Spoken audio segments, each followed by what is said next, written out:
ते विषय झाला बघा.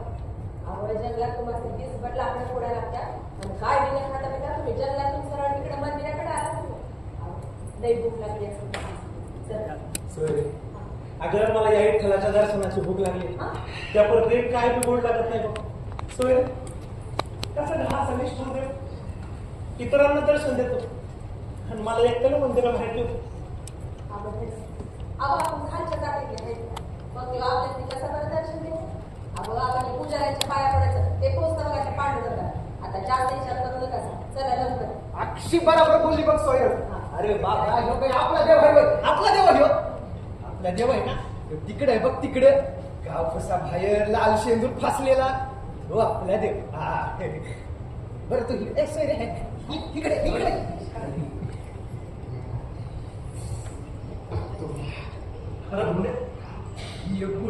राज्याला घेतले की सारं कसं इसरायल होतं घे झालं म्हणण्या.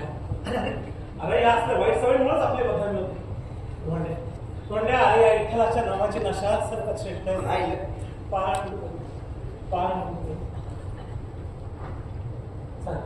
रात नाही झाली. मी म्हणतो आपल्याला घराला जायला हवं. वय वय जायला हवं. बरं भा तुम्ही कुठे मी आलोच. तुम्ही चल की. अरे बाबा काम आहे मला जरा तू हो मोर सोय याला घेऊन निघा मी आलोच. हा चल सोय. गरम गरम हातात खाऊ येत दोंड्या लवकर. आलो ना.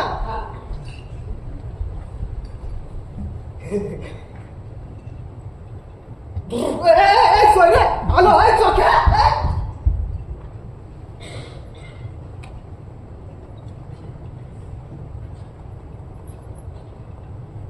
विघ्नेश्वर बुवा हा चोख्या सारखा मंदिरावाशी का बरे गुंतवत असतो. नाही त्याचं इथे काम काय. बरं एकटा येत नाही 2-3 माणसे आणखी त्याच्या सोबत असतात.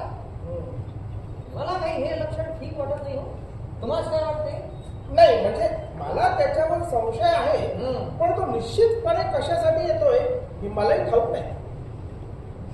पण मला असं वाटतंय शास्त्रीबुवा मंदिरात सोन्या चांदीची भांडी आहे. हा रात्रीच्या अंधारात दर्शनाच्या नावाखाली सोपं आहे. काय विघ्नेश्वर बुवा काय अहो एखादा माणूस गरीब आणि अगदी म्हणजे खालच्या जातीचा असला म्हणून तो चोर असे समजणे हा त्याच्यावर अन्याय नाही का. त्यातून चोखा तर नेक इमानदार म्हणून सगळ्यांना माहिती आहे. अहो पंढरपूरच्या दिवाणांचा विश्वासाशी पाहिजे तो. काही त्याचे गोडवे गाऊ नका. मी कशाला बोलवे. नाही तुम्हाला आपला फुकटात गडी राबवायला मिळतो म्हणून इतकी नका त्याची बाजू घेऊ. ही म्हणजे हिनच. आम्ही कधीही त्याला देवळात पाहून ठेवू देणार नाही. कुठे काय अहो तुम्ही नाही हो चोखोबान त्यांची लोक.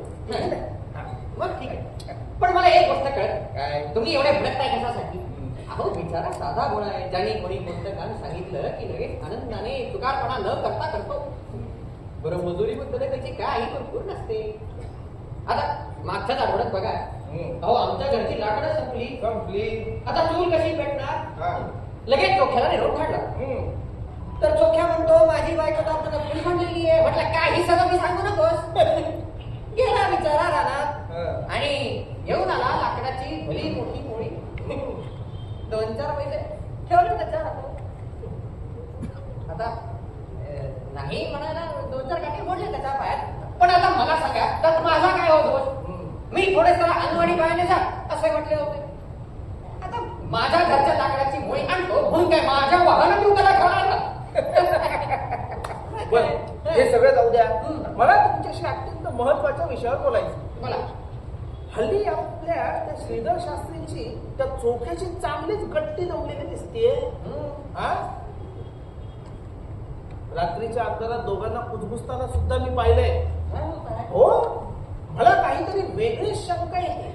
म्हणजे मागच्याच महिन्यात त्या बिदरच्या संस्थानिकांनी जो मोठा चंद्रहार अर्पण केला त्याची मोहितात कुठं झाली असेल आपल्या दप्तरात. त्याच्यावर तर डोळ्या नसेल कारण मंदिराच्या दागिन्यांची सगळी जबाबदारी आपण त्या श्रीधर शास्त्रींना सोपवली आहे आणि त्यांच्याशीच चोख्याची संधी म्हणजे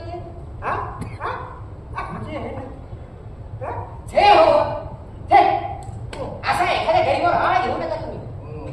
नाही म्हणजे मंदिरातल्या तुमच्या स्वतःच्या आपल्या तपकीच्या पेक्षा ही म्हणजे अत्यंत क्षुल्लक आहे बा. बोलाल तर जीवास मुकाल. अहो नाही काहीतरी जरा तोंड सांभाळून बोला. आणि घेतायत. अहो तुम्ही आपला उगाच गैरसमज करून बरं चला अंदाज बघा किती पडलाय ते.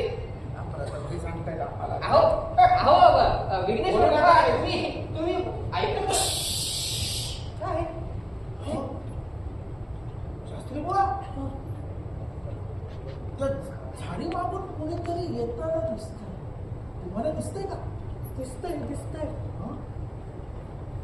त्याने घुंगडं पांघरलेलं दिसतंय. तुम्हाला दिसतंय. अहो ते बघा, त्याचा पायात चांदीचं कडं चमकतंय. तुम्हाला दिसतंय. आणि मग त्याच्या मागं तो कोण? काही अरे हे तर आपले श्रीधर शास्त्री बुवा. काय? हो तर शास्त्री चला तिथे मागे लपून पाहूया काय सांगताय. चला.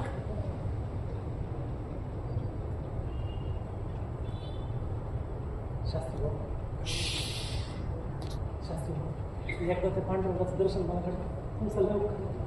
सुखा, अरे तुझ्या पांडुरंगाच्या प्रेमापोटी मी हे धाडस करतो. पण हे जर का कोणी बघितलं ना तर तुझे आणि माझे दोघांचेही तुकडे करून टाकते ही मंडळी. मागे एकदा तो धोंड्या नुसता त्या पायरीला शिवला तर त्याचं किती भांडवल केलं ह्या सगळ्यांनी. ठाऊक आहे ना तुला? 8 दिवस गोमूत्र आणि पंचामृतांनी पायरी शुद्ध करण्याचा कार्यक्रम चालला होता. ते जाऊ मी हात जाऊन दार उघडतो. तू दर्शन घे आणि बाहेर.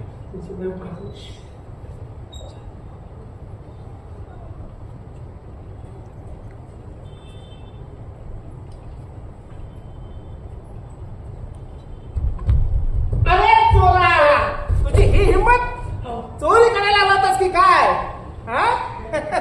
आणि शास्त्री तुमच्या संमतीने या चोऱ्या राजरोसपणे सुरू आहेत है ना? उद्या चावडीवर त्याचा काय फैसला व्हायचा तो होईल. हा चोख्या तर एक चोरच, पण त्याला साथ देणारा हा शास्त्री सुद्धा चोरच. विघ्नेश्वर, तोंड सांभाळून बोला. काय कराल हो? काय कराल? माझा फैसला उद्या काय व्हायचा तो हो. काय कराल ते तुम्हाला आता कळेलच. तो बिचारा दर्शनासाठी तडफडत, पण तुम्ही त्याला साधं दर्शनही घेऊ देत नाही. असे जातीभेद करणारे तुम्ही पडत मूर्ख आहात. मी घेऊन आलोय त्याला दर्शनाला. हो मी घेऊन आलोय त्याला दर्शनाला. आणि विठ्ठलाच्या दर्शनाला घेऊन जाणे हा जर का गुन्हा असेल तर त्याची शिक्षाही मला करा. पण मी त्याच्या अंगाला हात देखील लावू देणार नाही. हो, विठ्ठलाच्या दर्शनाचा अधिकार हा सर्वांचाच आहे आणि तो त्याला देखील मिळायलाच हवा. श्रीधर शास्त्री अहो शुद्धीत तर आहात ना? हा खालच्या जातीतला चोखा जर आपल्या विठ्ठलाच्या दर्शनाला गेला तर आपल्या देवाला त्याचा विचार होईल एवढे तुम्हाला कळत नाही? अहो आम्ही आमच्या विठ्ठलाला पंचामृताने नाव घालून शुद्ध करतो हे तुम्हाला ठाऊक नाही. माणसांचा विचार होऊ नये म्हणून आम्ही त्याची जीवापाड काळजी घेतो आणि तुम्ही खुशाल याला विठ्ठलाच्या दर्शनाला नेता. विठ्ठलाचं दर्शन काय एवढं सोपं आहे का? की कोणीही यावं आणि त्याच्या पायाला स्पर्श करावा. बघताय काय? घराच्या प्रकारात